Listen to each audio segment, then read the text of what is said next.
Diagwit, welcome to Tales from the Land, a living community research project where we at the Green Step are inquiring into the 21st century realities of food production, farming and living well with the land here in Ireland. I'm Mel. And I'm John. And we're your hosts. In these podcasts and online events, we will use the arts of conversation and storytelling to listen, learn and create new understandings of one another and the multitude of approaches being used to engage with the complexities of the climate and biodiversity crisis. As we go, we'd love to hear from you about your experiences, struggles, ideas and visions for a sustainable, prosperous and just future for all. Please send your ideas to thegreenstep3@gmail.com and we'll include what emerges as we engage with the policy consultations of land use in Ireland. Our ancestral practices of tending to the land are rooted in our Irish culture, heritage and language. How can we weave these ancient wisdoms together with modern solutions for sustainability? We'll meet with you and a variety of folk to explore this question and more. Together we intend to listen and learn from the tales of the land and see where the journey takes us.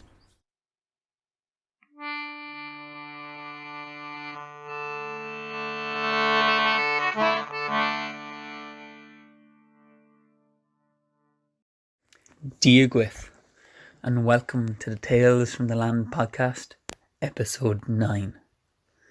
This week we speak to Padraic Fogarty from the Irish Wildlife Trust and the author of the amazing book Whittled Away, and Mary McAndrews, who works with the freshwater Pearle Mussle and is an agricultural advisor for the project. Now this week we have a very winding and interesting conversation where we touch on many aspects of conservation, on the history of why we are where we are with our natural environment and with our agricultural policies, and also ways that we can move forward, why we should be hopeful looking into the future for the Irish environment and landscape. So Mary speaks to us about her project, the Freshwater Pearle Mussle Project, as they work with farmers on a results-based agricultural scheme, and how, although their work is around protecting the freshwater Pearle Mussle, that they actually don't do a lot of work on the river. All of the work that they do is on the landscape itself, so no runoff gets into the river itself. And Padraic spoke in the podcast. He said that how we treat our rivers is how we protect our land. So the rivers are the lifeblood of the land. They're what flows through. So whatever goes onto the land will end in the rivers at the end point. And yet we seem to have, as has come up so many times, such a disjointed relationship with our landscape. We seem to have lost connection to it. And this has come up again and again through all of our conversations, this need to reconnect to our landscape, to reconnect with that wilderness, with that wildness of nature. As currently we live in a land that is sanitized. We have lost or have been hunted out all of our charismatic megafauna, like our wolves. And so we need to bring back this wilderness, this emotional connection to our natural environment. For so long, humans have been seen as separate. We don't see ourselves as one the same as natural environment, that we are different. But again, we are not. We are one the same, and how we protect the environment is how we work with humans in that. And I think that is what was wonderful about this conversation this week, as we talk a lot about kind of how we can work with people, how we can work with farmers to make the change we want to see on the landscape by recognising the fact that we are all one and the same. And we also speak about the ethical considerations. around protecting the natural environment and around protecting species, do we have the right to let a species go extinct because it is more economically viable for us to not have them rather than have to spend money and time and effort to protect them? And this kind of much more nuanced conversation. And so we end on a hopeful note about why we should be hopeful going into the future. For us to have a landscape that is not only productive and produces food, but is also wild and has space for a natural environment. And so I hope you enjoy this conversation as much as we did. So grab yourselves a cup of tea, sit down, and enjoy.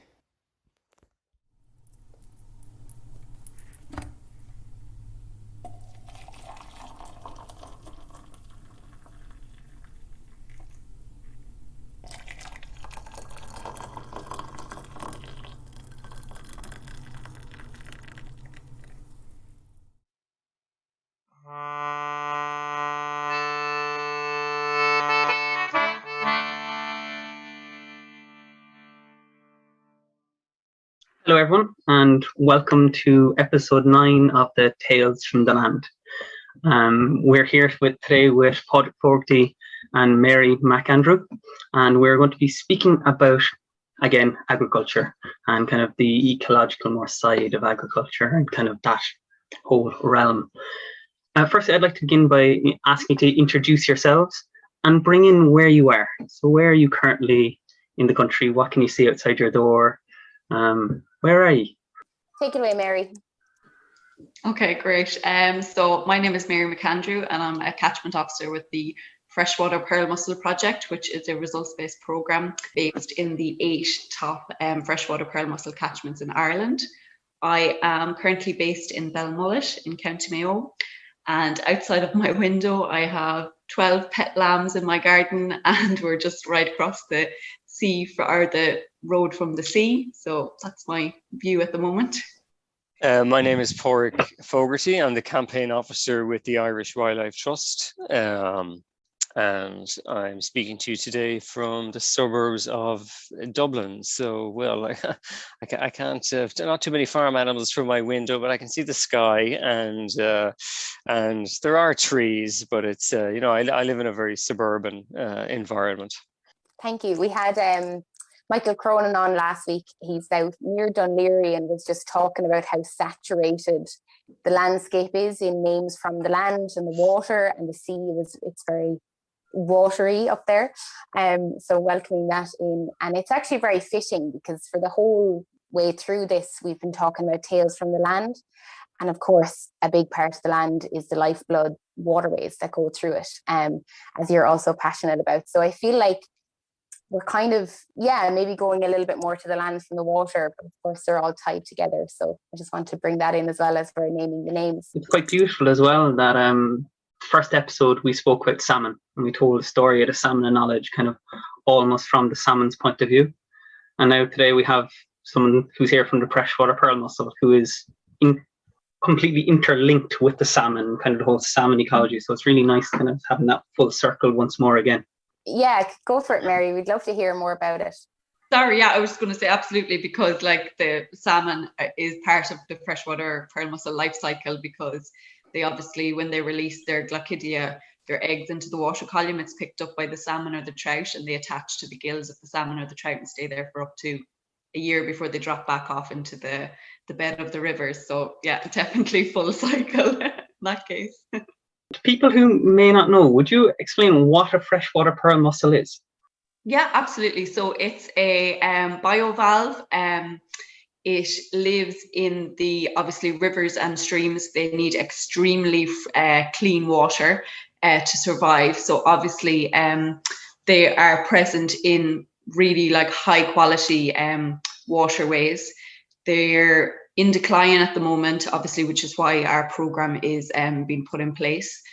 The Bundoora catchment in Mayo, which is runs alongside Delphi Resort, is actually the top freshwater catchment, not only in Ireland, but in the whole of the EU. So they're maintaining their levels of mussels. The main issue is that with the decline is that they need really clean water to survive, and they need really clean riverbeds, because when they drop off the trout and the salmon into the riverbed, they stay buried just under the river for up to 5 years, and then they just come up to the surface of the river, and that's where they filter the water then they can live up to 120 years. So the issue is with a lot of nutrients and sediment getting into the water courses, they're obviously smothering the young mussels, so the survival rates are really low. So that's kind of what we're addressing in the Freshwater Pearle Mussle Project at the moment. I think it's one of those knock-on effects from agriculture. Now, throughout this project, we've spoken about agriculture so often, but we haven't really touched on the rivers and what's happening within the rivers themselves, even though they themselves are completely interconnected with the landscape. Like, you can't really have a landscape without a river. Well, you can have the Sahara Desert, but that's something very, very different. So what I wanted to ask then is, Padraic, what kind of is your thought around this, around rivers and agriculture and kind of the policies around these? Well, I mean, like you say, I mean, rivers are kind of they funnel everything that happens throughout the land. It's interesting because a lot of our rivers are protected for nature conservation, but the lines that we have drawn around them tend to follow the banks of the river, which really doesn't make much sense really when you know anything about rivers, because the water from our rivers, it comes from the sky and it falls all over the land, and then it percolates down into the river. So really the river is almost one of the, at least the middle, or maybe even sometimes the last staging post of the water. So how we treat our rivers really is an indicator of how we treat our land. And at the moment, it's not telling a very good story, because most of our waterways are polluted from one source or another. And globally, freshwater life is among the most threatened groups of species. And of course, as humans, we should feel a very deep sense of connection to this, because, water is life. This is even in our modern age in Ireland, we get a lot of our water from rivers. The water that comes out of my tap in Dublin comes from the River Liffey. And so we're very much connected every day. Every time you make a cup of tea, you're connecting yourself to everything that has happened to that water since it fell out of the sky at some point in the past, and at the moment it tells a pretty grim story about what is happening to our land. Thank you. Yeah, Mary. Could I jump in there actually and just kind of build on that point, that with the Pearle Mussle Project, even though we're dealing with the freshwater pearl mussel, we don't actually go near the rivers as such. Like, none of our work takes place in the rivers, which people find very odd. We actually look at all of the habitats surrounding the rivers that we're working on. So all of the farmers in our projects, we assess the habitats on their farm, and they're given a score on that from 1 to 10, and that's what their payment relates to. And then the improvements that they make on the land, we hope will reflect obviously then in what's going on in the rivers. So just kind of building on that point, that's what we're doing in the project. Thank you. Yeah, I'm interested that you said you studied AgScience and that was your way in. Was that something that would come up a lot in your classes and your studies, like that awareness of waterways, or what was the approach? No, I studied, like I said, AgScience, but it was more sheep production, beef production, dairy production, and kind of building on that side of things. And then I worked in the advisory sector for a few years, and I was actually teaching beef production as well for a little while. And then the job with the freshwater pearl mussel came up, and I had, most of the requirements on the job listing except ecology. So yeah, but because they're dealing with farmers so much, and none of these projects work without farmer buy-in, and you need to be able to talk their language, and it needs to make sense to the farmers. If you can't get them on board, you're whistling in the wind, So yeah, and I mean, I've learned so much. I've got to work. I believe you interviewed Derek McLaughlin last year. He was my boss. He's left now to he's running the Wild Atlantic Nature Life Project, which is a 9-year project. I'm not sure if you've heard about that. So he's actually the project manager on that now, which will be another results-based program as well, looking at peatlands from Galway all the way up to Donegal. So that's exciting as well, that it's kind of developing and building on, the Burn and the Hen Harrier and the Pearle Mussle type projects. So I'm lucky enough to work with him and Padraic as well, who's got a lot of experience in ecology, and I've learned a lot on that side of things as well, which helps, like even at home here on my dad and brother's farm, like bringing all that ecology stuff back and being able to relate it back here, it does make a huge difference as well. So yeah. Brilliant. Like, we found out the whole time throughout this conversation is that the divide between ecologists and farmers is an artificial divide. Majority, we want the same thing. Yeah, that's it. And I mean, the first year that we went out training the farmers, when they joined the project, one of the things we've done is we went through the scorecards with them, and even just like doing the plant ID with them and showing them, okay, these are the species we're looking for. And now I have advisors ringing me saying, oh, like some of the farmers go out with them and point out the plants to them to make sure that they get them, when they're doing the scoring each year and stuff, which is brilliant. Like, they're so engaged, and it just comes back to kind of education and communication. I find with farmers, like nobody wants to damage the environment intentionally or anything. It's just, like, in my experience, it's policy that has driven agriculture a certain way, and farmers have had to go with it to kind of, feed their families, educate their families, whatever. But like, it's not, they're as much have a value on the environment, and like even all of these that are working with the freshwater pearl mussel, a lot of them didn't even know that it was in the rivers in their local areas, and they're so interested in knowing about it. And there's a sense of pride with them now that's there, and they want to help protect it. And so it's really interesting, like, to see that kind of side of it too.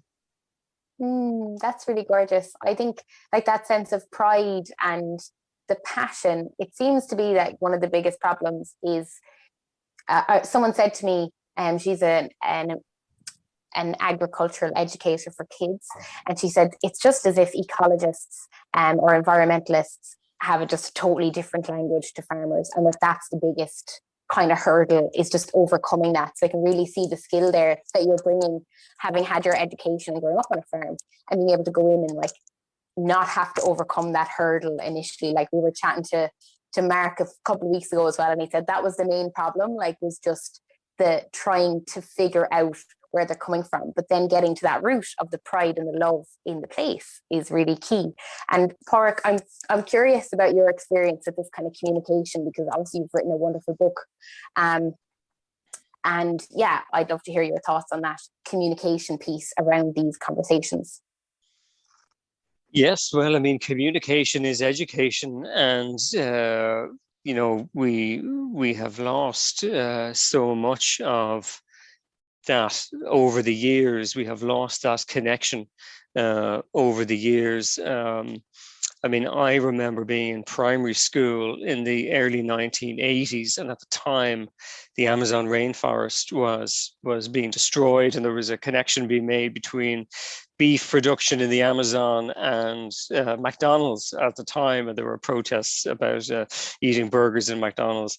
And I remember, and that sounds like a very familiar argument today, doesn't it? About beef production and fast food and the destruction of ecosystems. And that's 40 years ago. It's incredible. But I distinctly remember my teacher at the time, who absolutely adored nature and really instilled in us a great love for nature. She was telling us, these are, to her, these were new ideas from a policy point of view about protecting nature and coming back from the brink in terms of human activity. And she was quite sure that, when you grow up and you're running the country, you will have sorted all of these problems out. This will be the dominant narrative now as we move into the 1990s. And remember, the Earth Summit in Rio de Janeiro took place in 1992. And that was the moment when the world was told, look, we know what's happening here and we're going to deal with it. And yet, 30 years on from that summit, we're in a much worse place than we are. So I think, Joe, the work that Mary's doing with farmers is absolutely invaluable. And in many ways, you kind of, when I hear the stories that Mary tells of her conversations with farmers and not knowing that the pearl mussels were in the river, you kind of pull your hair out, go, why weren't these conversations happening 30 years ago? The Habitats Directive is a child of the early 1990s. We transposed it into Irish law in the late 1990s, and yet those conversations never happened. Farmers had their land designated for nature conservation, and were never told why, what was important about them. They just got a red line on their map, and then all of a sudden they got a list of things that they weren't allowed to do. And that has created an awful lot of resentment against conservation as we have practiced it, which is totally different to the farmers' experience of the land and their knowledge of nature and their relationship with it. So, it's wonderfully encouraging to hear that some of those connections are being re-knit now, and maybe we're undoing some of the damage, but we've an enormous mountain to climb. It has left us very short on time, and that education process, which, by the way, isn't just for farmers, of course. There is no farmers and everybody else. Farmers are citizens just as much as the rest of us. It's this education process, this reconnection with the natural world has to happen basically with everybody, and that will happen at different levels, and that will, depending on, of course, your emotional connection with nature, but also your intellectual connection. If you're studying engineering, if you're studying catering in college, you're going to need some kind of an understanding about how does my discipline fit within the biosphere, because everything we do fits within the biosphere, but that knowledge that we even do fit within a biosphere has been completely lost. And has to be just built up again. And in many ways, there's no shortcuts for it. We have to just put one brick on top of another. But it's great to hear that work has already started. Yeah, it strikes me that just around that, like, what I find in that education piece, a lot of the time, it's as if the narrative is about everything that's wrong with the environment, and we're learning about our interconnectedness through grief, through kind of shame and guilt for what we've done. And I feel like there is some kind of thing we need to do with flipping the narrative and bringing it back to why it's such a blessing to be interconnected with all of life, why we love it, why it's beneficial, what the beauty is in it. Because it does strike me, and I've come from looking a lot at climate anxiety and eco grief, and when you talk about those negative things, no one wants to come to a talk about those things. People feel already enough grief and anxiety, and whether that's what we need to heal or not is kind of irrelevant. And in the kind of, there's a really good model for frames and values, and I learned this from Bobby at Development Perspectives. He talks really well about the Schwartz's value, frames value. And so, for example, back around Live Aid, the whole thing works on like this seesaw, and if you're activating, like Bob Geldof did, he kind of activated things like individualism, money, by saying, give us your money because we want to use the money for charity. It was actually activating that kind of individualistic sense, money. And I fear the same happens when we talk about all the negative things about the environment. We're activating kind of like our grief, or anger, or sadness, rather than benevolence and co-creation and peace. So I feel like I just went on a little bit of a ramble there. I might pass over to John before we jump back in. Or anyone wants to come in there on that. Just on that point, it seems when you do look after the environment, or you are doing anything around the environment, the overriding emotion often is like annoyance and sadness, because you see all of the problems that are there, and then you have that underlying love for it, but rarely do you ever get a chance to bring it to the surface, because you're constantly like looking at kind of the problems, or the problem, the policy, or someone did this on their land or that. Would you like to speak to that? How do you keep going through all of this? I think that's why the results-based programs are so important. And it's just, when Melanie was talking there, I was just thinking about one of our farmers who said to us at a meeting that it was just so refreshing to hear about things that they could do, rather than when they go to these meetings, they get a list of, this is what you can't do this, and you can't do that, and you can't do the other, where they've never been told what they can do. So they really embrace the results-based side of things, and even from the point of view of having a value on a plot of land, you know. So like in a lot of cases, your lovely intact peatland is like seen as bad because it's brown and it's not productive, and oh no, that's bad land. You know, that's the mentality that we've been brought up with, that you need lovely green land to be productive and to be a good farmer. Whereas not necessarily. Like, so with the results-based programs, then those peatlands are getting 9 and 10 out of 10s. And it's like completely changing the farmer's point of view, that like no longer are they going, oh geez, I hope nobody drives by and sees this awful brown field. Now they're going, that's my best field, like I'm getting 9 out of 10 for this, you know.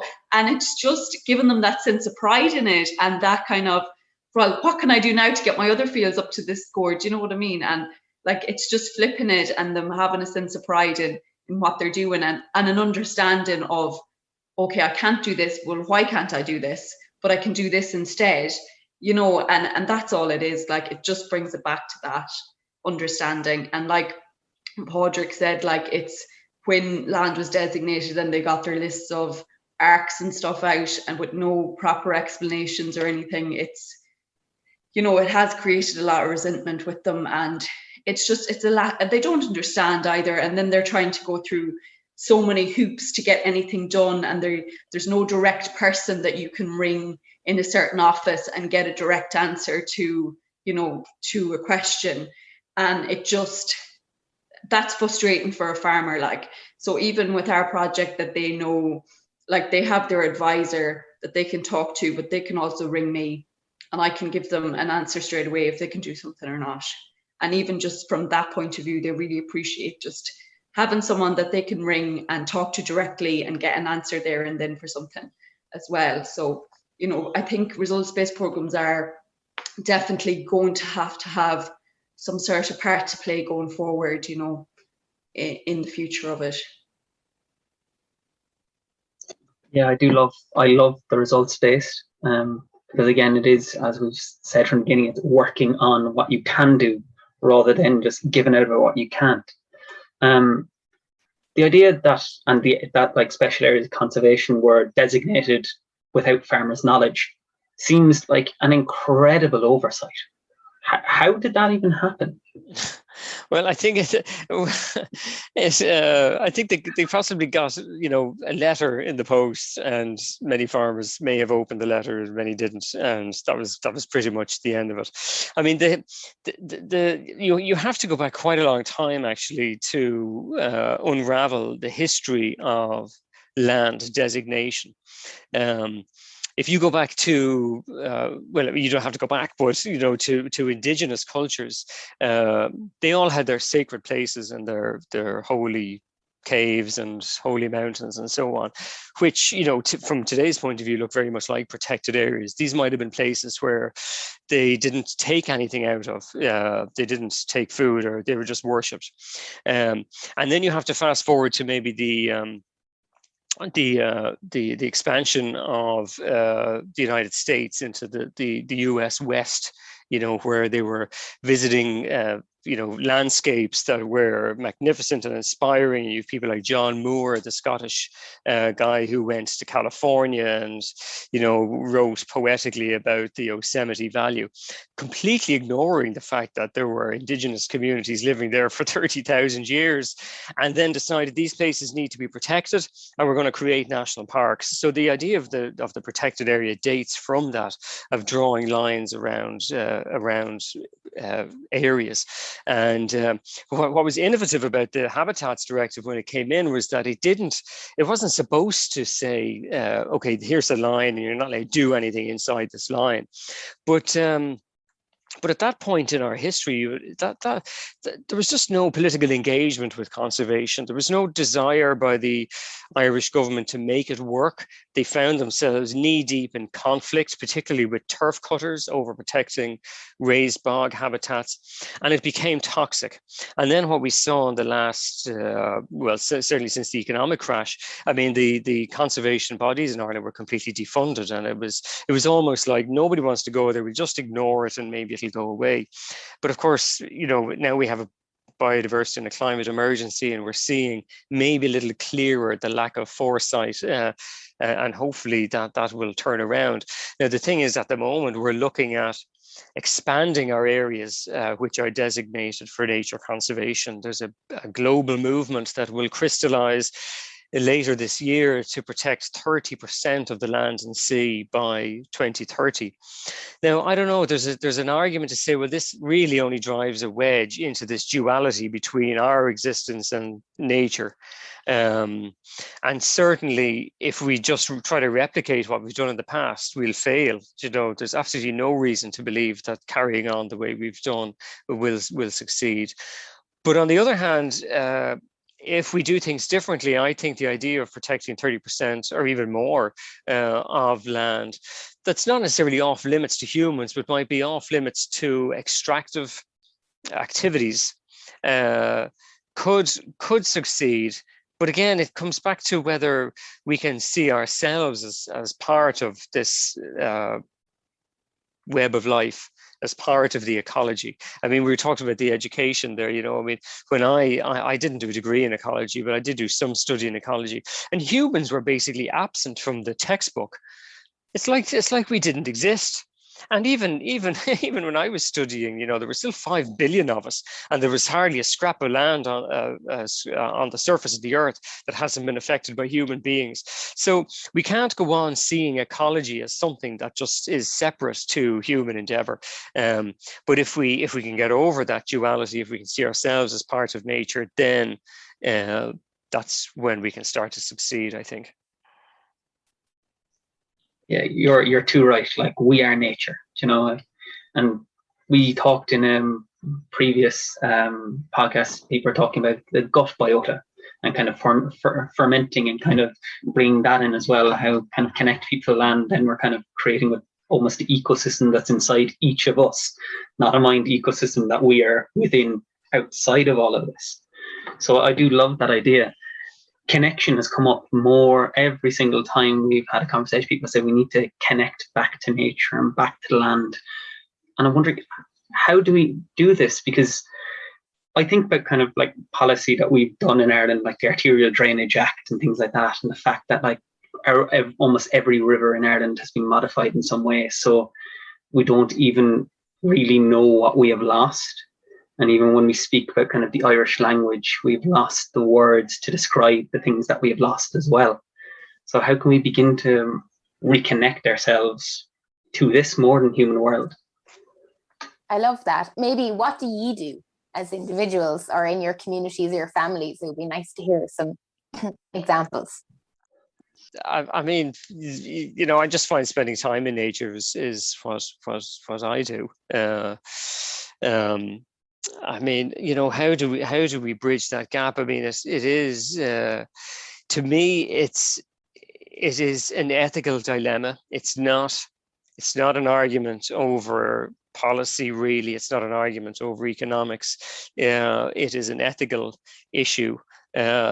Because we have seen the natural world as little more than a commodity, or possibly, an obstacle to our progress as a society. That really is at the heart of it, and we do have an ethical dilemma.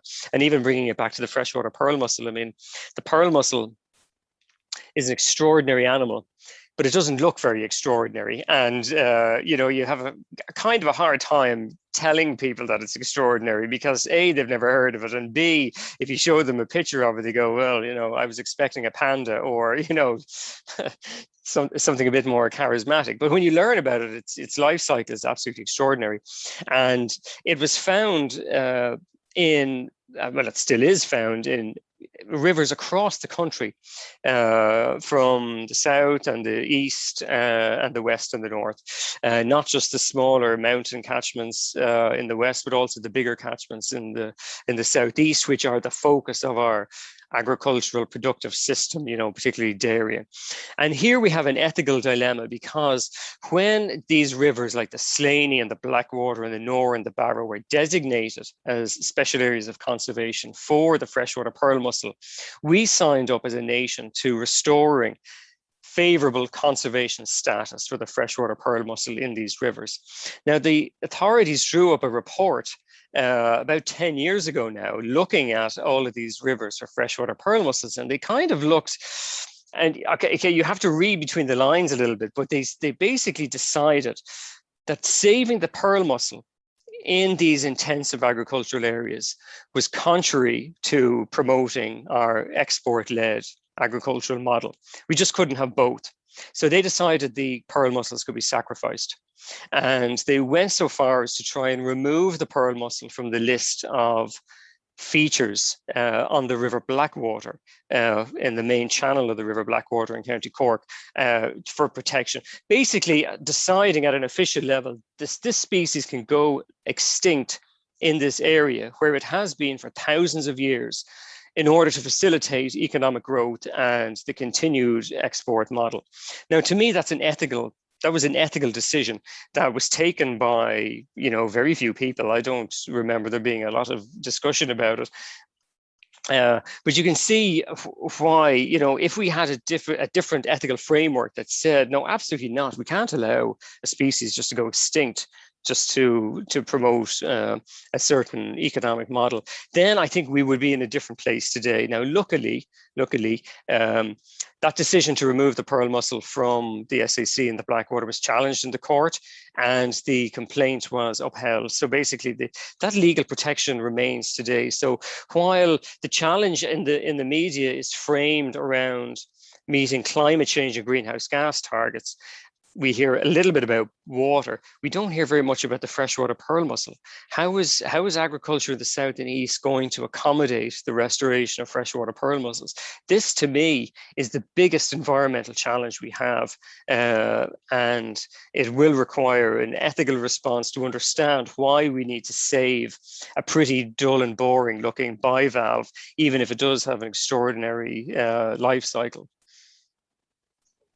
That is incredible, really, the way you kind of put that frame, the ethical frame on things. Like, I think that's what's great having Mel here as a minister in training, because we're bringing in that kind of more ethical side of things.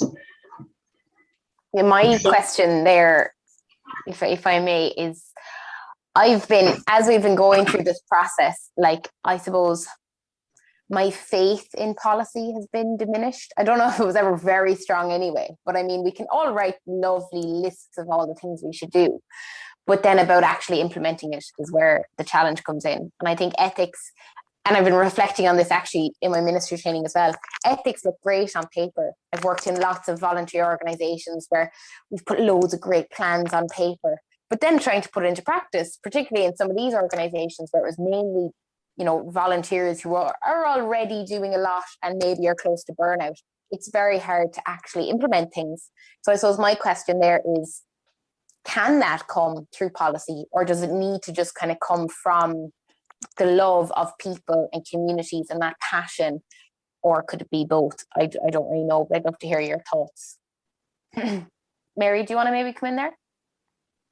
Yeah, I think it can be both. I think, I mean, the EIPs, like, I know that the likes of the Pearle Mussle Project and the Hen Harrier Project were all born out of a need for protecting these species that are in decline, and it was kind of, you know, coming after the decline had started. But at the same time, the department did take a huge leap of faith in allowing the Hen Harrier Project and like the likes of the Pearle Mussle Project, and there's 20 other EIPs as well, of taking control of the funding, first of all, you know, outside, like we all operate outside of the department, so all of our like data management, everything comes from us. Like we're you know, subject to audit by the department, but at the end of the day, we have control of the funds, how we operate the program, how we interact with farmers, all of that comes from us.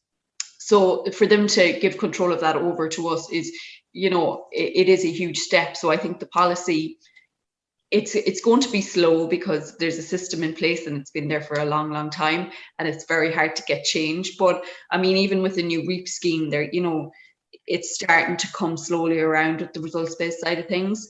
So I think there is an opportunity there for policy to kind of develop in that road. And then obviously people are so important. Like all of these projects don't work unless you have like the passion in these communities and buy-in from the people that are living in these areas to want to be involved and to want to drive these, you know, to drive these projects and get more people engaged with them. Like in each of our catchments, like we're working in 8 catchments, and in each of our catchments there's been a key like 4 or 5 people who have kind of, you know, come and listened to what we've had to say and embraced it, and then they've brought everyone else in the community into it because they've, you know, they're respected within the community, and the community will heed what they're saying, I suppose, to a certain extent. So, you know, buy-in from that point of view is really important too, and them understanding like that you're there to help them and that you want what's best for them, that you're not just there, you know, to get paid on a Friday. You want to see this develop as well, and you want to see it do well. And, you know, I think that's for them to have trust in us, I suppose, as well, is really important, or whoever is going to be running programs like this in these areas, you know. But I think there definitely is a role for both the people and the policy to kind of run side by side, but it does take a huge buy-in. But like even with the LIFE project that I mentioned, the Wild Atlantic Nature one that's going to be running for 9 years, like that's a huge results-based program, you know, to be rolled out and developed. And, you know, again, that's faith from the department bodies in giving this funding out and pushing the results-based side of things. And, you know, farmers in these areas are just embracing it as well, and they want to interact, and they want to improve, and they want to have a role in change, and, you know, seeing these environments improve and or be maintained, whatever it might be, you know. So I think it's important, yeah, definitely. Yeah, listening to you definitely fills me with hope and yeah, and trust, because I can actually listen to you and chat to you. And I think it comes back to what you said about like the people in your local area being able to call you, get a straight answer, you know, and building that sense of community with you as the team implementing it. Like it's not just kind of so distant to, like, and like you said, the way the department are really offering you the kind of autonomy to really implement it, I think is really a really positive step forward. And I suppose I'm wondering about like the results-based framework and like the upcoming CAP, and like how do you feel that is going to be like taken up? Like, you know, does it feel like it's ready to be used at a wider national level? Like alongside that project, the Wild Atlantic project, like, you know, yeah, I'd love to hear your thoughts on that. Yeah, I mean, absolutely. Like we actually have a group of EIPs. There's, I think, about 15 or so that meet every second Thursday, and we've been developing and feeding into a paper to feed into the CAP through the Farming for Nature technical group. So like the department are open to it. It's just how it would feed into possibly the streams in CAP. But yeah, definitely there is a role there for it. And I think the department do see the value of it. I mean, they're getting feedback from us, they're getting feedback from the farmers. You know, they can see the results on the ground even of how it's working. And there are results there, you know, as well. And even just in terms of like I said, we don't work in the water, but a lot of our catchments run alongside. I'm not sure if you're familiar with the ASAP and Law Pro programs. John is, he isn't. I'm doing a project with Law Pro currently in around IRD Duhallow. So with a number of community groups. So creating aquatic water biodiversity action plans with local communities down there. Yeah, so a lot of some of their work actually runs alongside the catchments that we're working in. And we've kind of seen from some of the results they've got from, doing their kick samples and all of that, ties in with our habitat scores. So where they're getting, low results from their kick samples and that, we're getting low scores on the habitats, and where they're getting good, we're getting good. So in that way, it's great, like that we can actually see that our scorecards are working. So it's really interesting from that point of view that, we can see on the ground how it's working, and that it does work. Like, and the farmers see it, and they, like I said, when they were getting low scores in year one, they were just coming going, okay, tell me what I need to do. What do I need to do to get my score up? Grand, I'll do it. And, then they're getting their score up. Like, they're going into year 3 of a scoring season now. And they're all just so engaged and, tell me what I need to do and why am I getting a low score here? Okay, right, well, that's grand, I'll improve that. So it's that engagement and the kind of drive to get their scores up as well, which is just, it's brilliant, like, to see. So yeah. I think that is the most important thing when we come to it. It's almost, we need a human focus to fix the environment kind of thing. Yeah, absolutely. Like, I mean, it doesn't work. Like I said at the beginning, if you don't have farmers engaged in it, it's, it doesn't make any difference what you do or what policies you put in place. If the farmers don't believe in it, and they're not engaged, it won't work. That's the bottom line. We had Thomas O'Connor on. He has an organic farm down in on the Dingle Peninsula, and he said, like, with the trauma that's been there and caused by the industrial agriculture system, it's as if all the farmers need like a therapy session. And the work you're doing and how person-centered it is and human, and it's so much about encouraging them and like letting them see where they're doing really well. It sounds like you're doing that in action in that kind of therapy. So yeah, it's really lovely to hear your success stories. Yeah. The results-based scheme, are they're a model of how we need to be doing agriculture into the future. And Ireland practically invented the system back in it was the late 90s, early 2000s with the Burr and Life project with the assistance of the European Union. And like, when you explain to regular people that how these things work, right? That we recognize the role of the farmer, we recognize the need for science to monitor the success, and we recognize the need for the state, basically the taxpayer, to support farmers that are not only producing food, but are also delivering on ecology and heritage. People will look at you and go, well, why on earth are we not doing that everywhere? That seems to make complete sense. So why are we not doing that everywhere? But when you ask questions like that, you have to say, well, who would lose out if we did that everywhere? And you quickly realize, well, the supermarkets would lose out, the big beef processors would lose out, the dairy co-ops would lose out. Basically, the volume of food, we would not be producing the volume of food that we are today if we were to follow that model. And that's where the rubber hits the road. And to me, that is why we're going to find resistance. That's why we have a results-based scheme for freshwater pearl mussels in the West and not in the South and the East, because ultimately the way we have engineered our agricultural system at the moment doesn't really want to support systems that will reduce output. There's pride in the fact that we export so much food and we're a world leader in exporting, and the negative impacts on the communities and the ecology come below that, and that's what's going to have to change, I think, and it will change. It also, of course, points to the solutions that that we can be moving towards. We don't. I mean, I worry at the moment that the narrative in the media is so simplified, and it's kind of brutal in many ways. It's if you're a regular farmer, you're probably hearing that you're just going to have to cut your herd by 51%, and that's the end of it. And most farmers, I can perfectly understand, are frightened at that idea, and of course they're going to be resistant to it. So we're going to have to join the dots an awful lot more, and we're going to have an awful lot more conversations. But ultimately, and I mean, this is your original question was about policy. If government policy is going to prioritize volumes and export markets over people and nature, then we're not going to address the problem. We're going to have to reverse that relationship. How can we reverse that?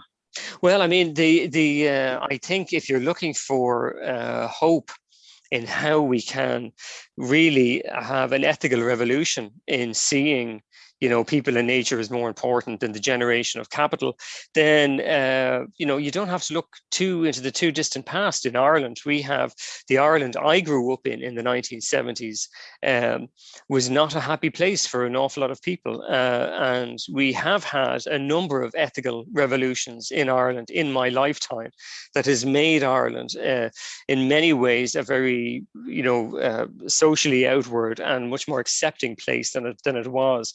So, I mean, if we can do that, all we're asking is that a similar revolution take place with the natural world. I don't think that's impossible at all, and I actually think it could happen quite quickly. And I see it happening at the moment. I see the momentum building for that to happen. Yeah, absolutely. Me too. We ended last week talking about Dara Carroll, who had this vision. He was working on an island in Sligo, and he had a vision to bring a flame from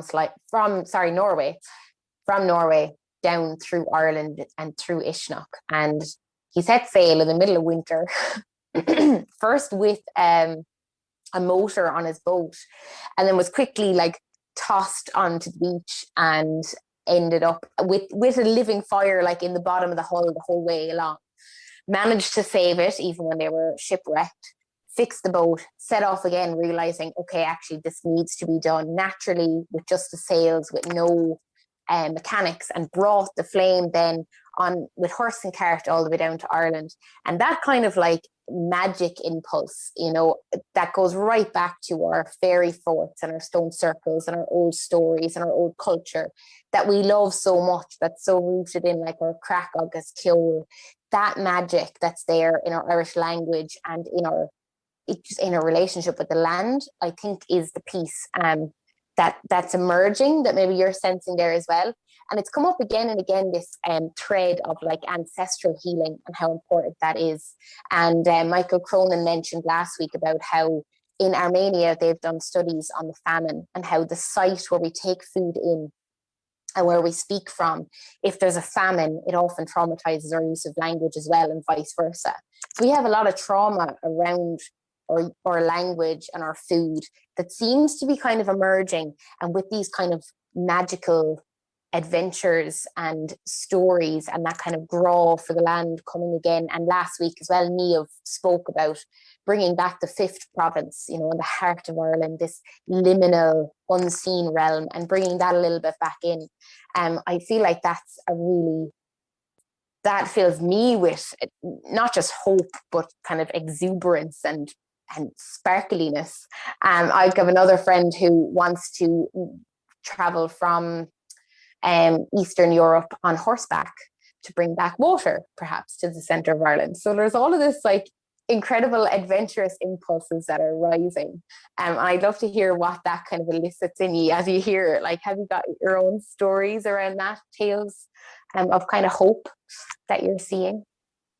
Yeah, I mean, I think definitely that we had lost our connection with the land, and you can see it, just through, the growth of technology and of towns and stuff, that people have pulled so far away from the farming communities or just communities in general. And I think especially in the past year, where people have been so much more confined to their own spaces and stuff.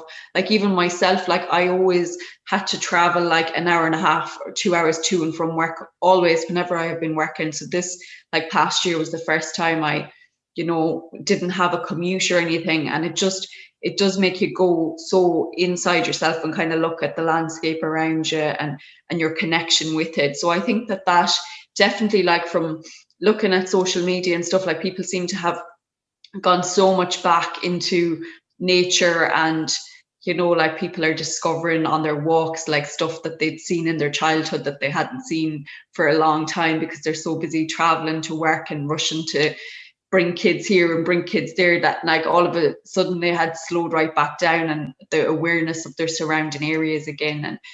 And from a farming point of view, I suppose farmers have always been connected with nature, and they've always had an understanding and awareness. And I suppose with the rise in technology and everything, people have kind of, that Egypt or whatever, like, sure, what, he doesn't know what he's on about. And like, even with, I was chatting to a farmer one day, and he was saying how there was lads out shooting foxes at lambing season, and they had spotted a fox going up through his farm, and they had called him the next day and said, oh, we didn't get him, but we'll get him tonight for you. And he's like, none of my stock was taken, so I don't want you shooting him, because he obviously hasn't bothered, you know, what's going on with me, so, you know, leave him alone. And that kind of a connection with, like, if they're not bothering me, I'm not going to be, you know, deliberately going out shooting them for the sake of it, like.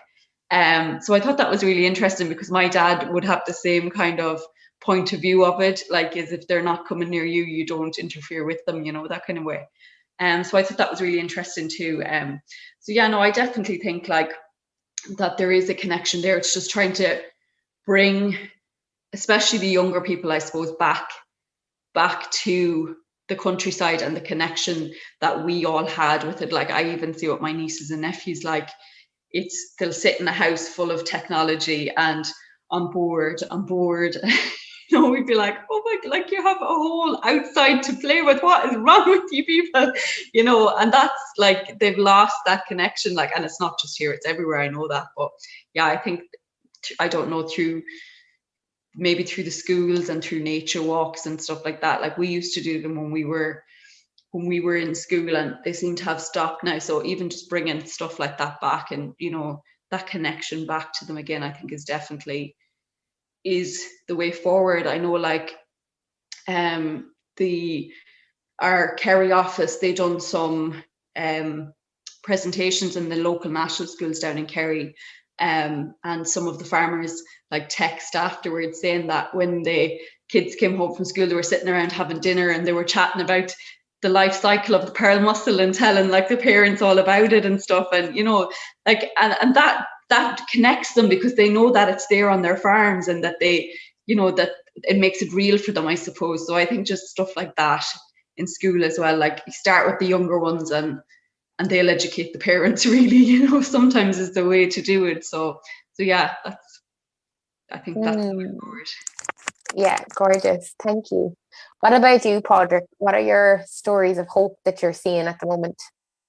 Yeah, there are many days when you work as a campaigner. There are many days you think, oh my God, everything is just hopeless, we're not getting anywhere. And then you have days you go, wow, maybe things are actually changing. And I had a moment like that today. You may have seen in the news that a family of wild boar were discovered down in Kerry. And I think they were discovered a couple of weeks ago, but they were shot basically yesterday by the National Parks and Wildlife Service. Now, the wild boar is an animal that is, it goes deep into Irish history. It features in our folklore. It features in many of our place names. Torc waterfall in Kanturk. Torc is the Irish for wild boar. Most ecologists in Ireland accept that wild boar is part of the native ecology of Ireland. But nevertheless, it was designated as an alien invasive species about 10 years ago. And so reports of wild boar prompt the authorities to go out and shoot them, basically. And wild boar have been popping up in Ireland, and I don't in any way endorse releasing wild animals or plants into the wild, and I'd want to stress that. But wild boar have been popping up for whatever reason, and they send teams out to shoot them. And we've been following this for 10 years because we objected at the time to wild boar being listed as an alien invasive species. But I listened to the report on the radio this morning. They went down to Kerry and they interviewed the people who saw the report, the wild boar. And because the news was all, oh my God, there's a wild boar roaming the countryside in County Kerry, and we need to be all on high alert. And some of the narrative was about the terrible diseases they spread and the rate of reproduction. And so when they went down to talk to these people, I was expecting, stories that reflected this kind of fear of what wild boar were, but that wasn't it at all. There were people who said they saw the wild boar on the road and they described how beautiful they were and how the family was just peacefully going about their business. There was an amazing story of it there was a child interviewed, and how he said it was so amazing to see this animal in the wild because usually all he sees are cows and cats and dogs, and here was a wild animal that wasn't domesticated. And so most of the vox pop voices were like this. And then they went back to interview someone in the studio to say, oh, well, this is a menace and we were right to shoot them. And the boar is a threat to our biodiversity and everything. But I thought, no, this is actually changing. The people are actually moving now ahead of the authorities in this kind of relationship. It's kind of like a lost limb, I think, we have to the amazing nature we had in Ireland that is lost. And just to finish what I'm saying is that when I did a project recently called Shaping New Mountains, and I did a lot of research into kind of folklore and our deep historical relations with wild animals. And you find in those stories stories between people and wolves and people and sharks that are not anything related to do with werewolves or jaws or anything like that. These are kind of deep and meaningful relationships. They're ambiguous. They're not necessarily romanticized as, wolves are these amazing animals. The wolves, yes, they eat our livestock, but we don't want to exterminate them. We're not trying to drive them out of existence.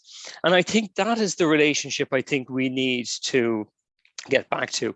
We're always going to have conflicts with nature. We don't like having wasps around when we're having a picnic. We don't want wild boar on our land if you're a farmer, they dig up the fields.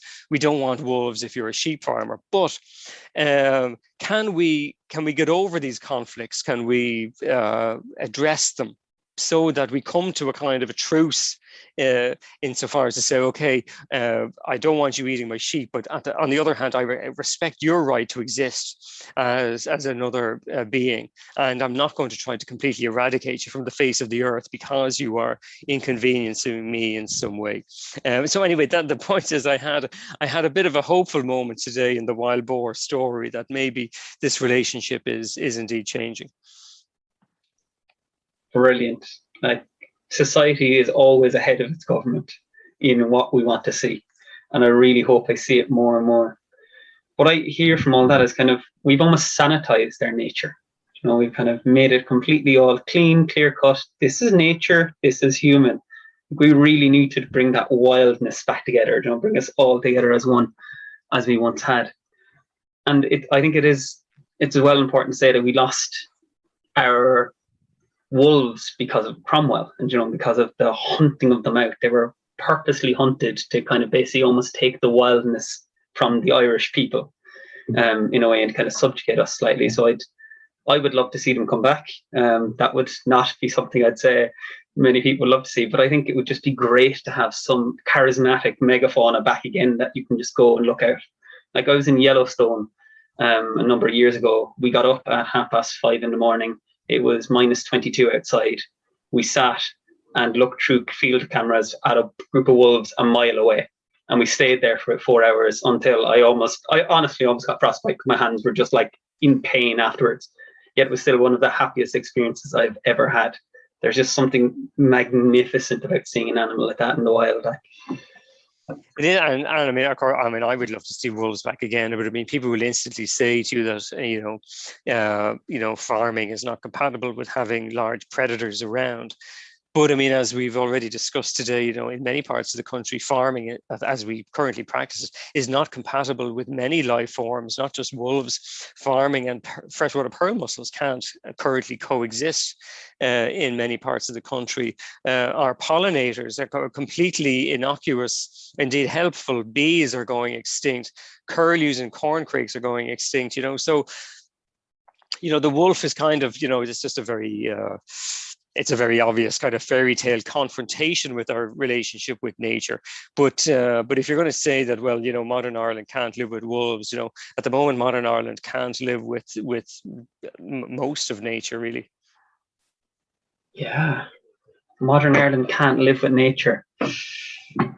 I go ahead, Mel. I was about to say we went from very hopeful to kind of the opposite end of the scale once more, but that's what conversations like these are meant to be. This is the realness, Yeah, absolutely.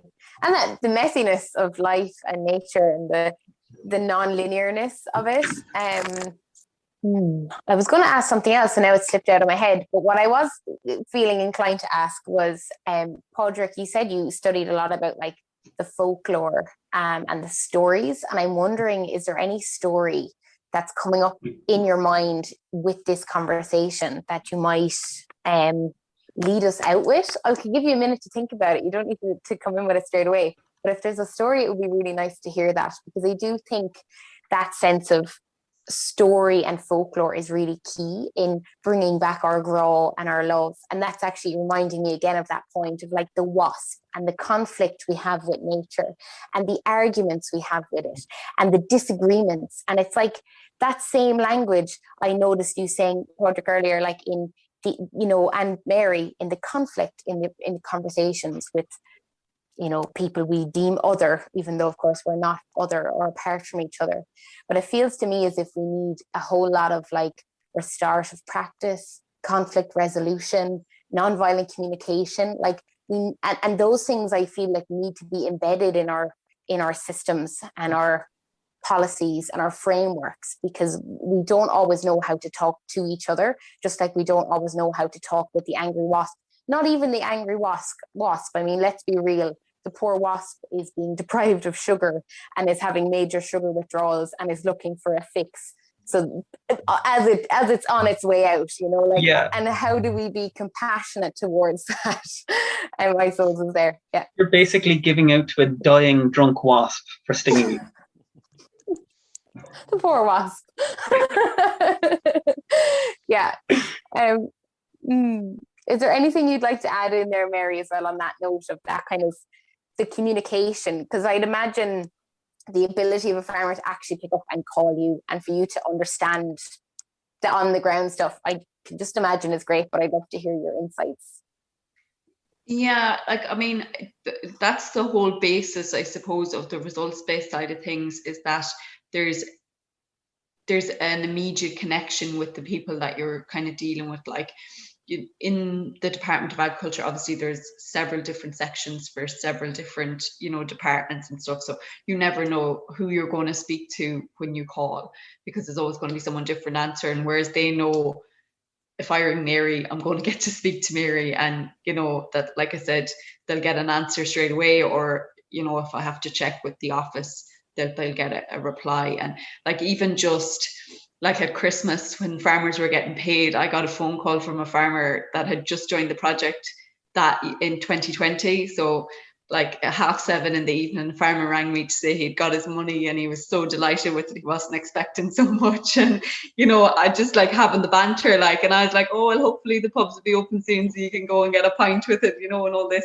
Just, I suppose, just them being able to do that, it's just, and I never mind, where they'll send me a text, saying, oh, can you answer this, or can you just tell me this, or whatever.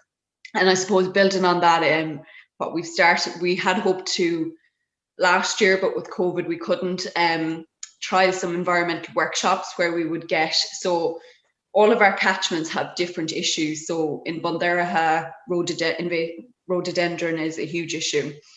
In the Kerry catchment, slurry spreading and highly productive land would be a strain on the pearl mussel. So what we've done is we've taken a couple of the catchments where there is issues like that and developed environmental workshops around them and targeted a few of the farmers. So having small groups of farmers kind of meet and go through just education and going through kind of getting them to think up solutions to the problems on their farm themselves, you know, and discussing that among themselves. So I'm starting that in a couple of weeks' time, which I'm super excited about because I love doing like group work like that. So yeah, so even just stuff like that and having that connection. And we couldn't do our farmer training last year, obviously, because of COVID, everything was on Zoom. So like I was chatting to a few farmers last week and I was saying, oh, you know, we're going to get them up and running again now. We'll have smaller groups, obviously, because of the restrictions. And they're just like, yes, brilliant, can't wait, you know, to get out and see you again and meet you face to face. And, you know, like that connection is so important to them. And that's what will help. And, you know, the results-based side of things, it's not about, I think the biggest thing is it's not about farming versus nature. It's about, you can have both. Do you know what I mean? You can have both. It's just finding a way to connect them so that one isn't impacting the other hugely. And I think that's probably the biggest thing for me, for farmers to take away is like, you know, even with the Bride, I don't know if you're familiar with the Bride project, you know, like Donal is, you know, intensive dairy farmer, and he's showing how you can have all of these habitats on your farm as well as do your dairying, and he has beehives and he makes his own honey, and you know, it's just showing them that you can have both. It's just finding a way to do it that doesn't damage one over the other, I guess, is the biggest thing. Yeah, and I think not damaging each other in it, like when they're having uncomfortable conversations. Like I really noticed there, you said that in Kerry, one of the biggest strains on the pearl mussel is intensive agriculture. And strain is, I think, a very clear word that says what it is, but without it being overly negative. It's not like you're saying intensive agriculture is the biggest problem affecting you know, the language you use just in saying that, I think, was very like thoughtful and considerate and empathetic. And I'd imagine that's the same gift that you bring in your workshops when you're actually with people and that you're listening to them. And I'm like, I'm so glad Mary is working there. You know? So yeah, well done. Yeah. So yeah, I'd love if maybe, Padraic, if you've been thinking there of perhaps a story that could maybe start bringing us to a close. It would be really nice to hear you tell us a story. Well, I mean, just to maybe to dovetail with what Mary's been saying, I mean, I absolutely believe that farming and nature can coexist. And I think projects that Mary's doing and in the bird and so on prove that. I don't think that is particularly contentious. But I do also think that we need areas that are wild, as in that are not farmed. And I think we need that connection to areas where the non-human world gets to dominate. And sometimes there's very practical reasons for that as well, in terms of conserving important habitats.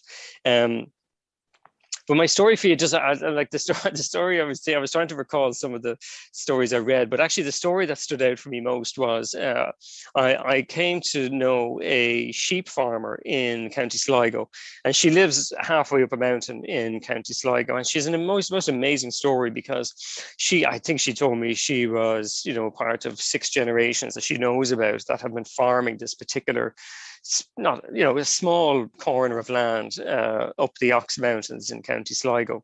And I think it was her grandmother emigrated to England, and her mother emigrated from England to Australia, but didn't get to Australia because when the boat stopped in South Africa, she met a man and ended up staying in South Africa, where my sheep farmer friend was born.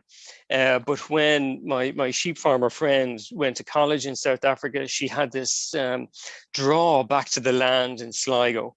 And when she was in her early 20s, she came back to Sligo on the death of, I think it was her uncle.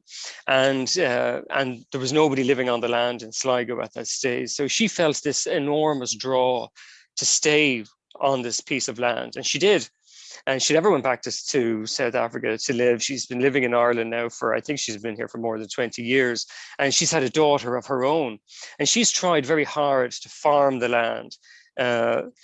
to her ethical frame, which is not compliant really with what we'd call government policy. So she's basically been battling the subsidy system that is trying to force her to destroy the scrub and so on, and to graze in a way that she doesn't agree with, and so on. And it's physically very demanding, it's emotionally very demanding, and where she lives is in quite a remote spot. And then she has this daughter now who is a young adult herself.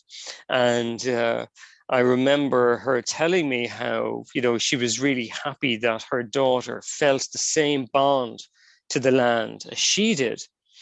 And I said to her, "Oh, that's fantastic." And she's happy to farm the land, because I assumed that a connection to the land meant farming.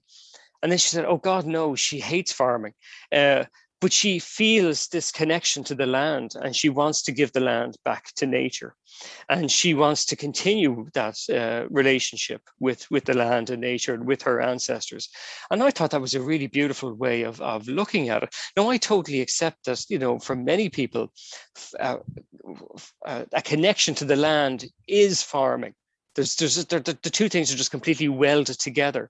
But I thought this is a revelation that this young person can have a relationship to the land that isn't farming, that is just based on the place where her ancestors came from, and the nature that is there and that could be there into the future. And I thought that's a very hopeful story, because it means that our relationship to the land can evolve, it can change, but also it can stay the same. We don't have to uproot ourselves in order to adapt to the enormous ecological challenges that we face. Beautiful. I love that story. That's such a positive way and to end this whole podcast. So, Padraic, Mary, thank you very much for giving your time this evening. You're absolutely wonderful people, wonderful humans, and enjoy the rest of your evening. Okay. Thanks very much. Nice to meet you all, and best of luck in your work. Thank you. Good luck. Bye-bye. Thanks very much.